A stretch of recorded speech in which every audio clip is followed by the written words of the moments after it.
Hello everyone, welcome to my channel, that is the Mahi's Lab. Now we have to learn about the structure of a typical anther of any hibiscus flower. ठीक है, तो ये ज़रा आप हम लोगों ने पहले ये बात पढ़ी थी क्या, व्हाट इज़ एंड्रोशियम। तो और एंड्रोशियम में क्लियर था कि this thallus like structure is known as anther and this long stalk like structure is known as. एक एंथर का स्ट्रक्चर किस तरह से होगा, ठीक है, देखिए ज़रा, किसी भी एक एंथर का स्ट्रक्चर होता है बाइलोब्ड। यहाँ पर मेंशन मैंने किया है बाइलोब्ड।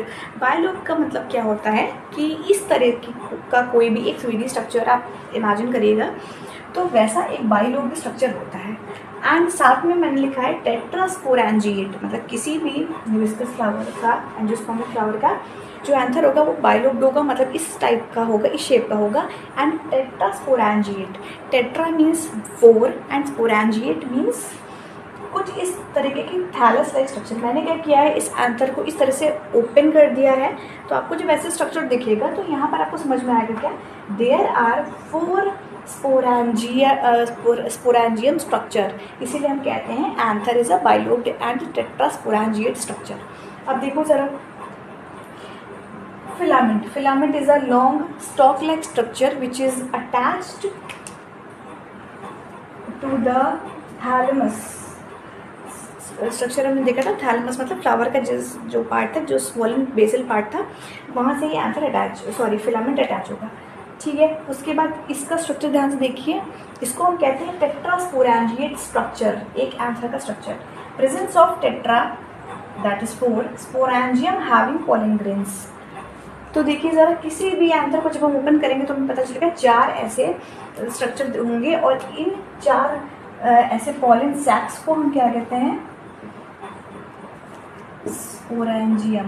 क्या कहेंगे, स्पोरेंजियम, या फिर स्पोरेंजियम भी कह सकते हैं, और हम पॉलन सैक्स भी कह सकते हैं, क्योंकि यहाँ पर पॉलन ग्रेन्स का डेवलपमेंट होगा। पॉलन ग्रेन्स मतलब माइक्रोस्पोर। यहाँ पर देखिए, यहाँ पर जो हमने स्ट्रक्चर्स को बोला है, इसको बोला है हमने क्या, स्पोरेंजियम, जिसमें कि पॉलन ग्रेन्स या फिर माइक्रोस्पोर्स का डेवलपमेंट होगा।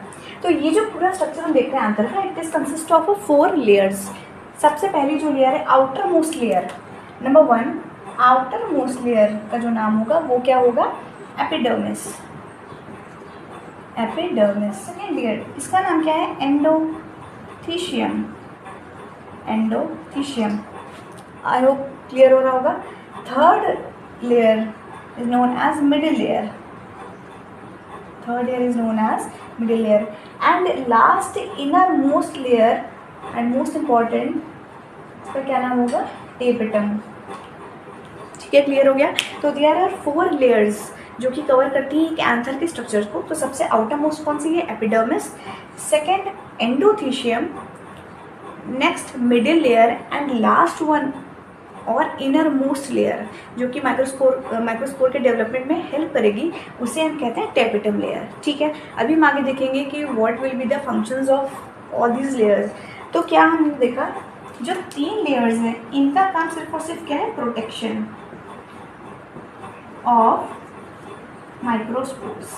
जो भी माइक्रोस्पोर्स डेवलप होते हैं पॉलन सैक्स में, इनको प्रोटेक्शन प्रोवाइड करने के लिए ये 3 लेयर्स आर रिस्पॉन्सिबल।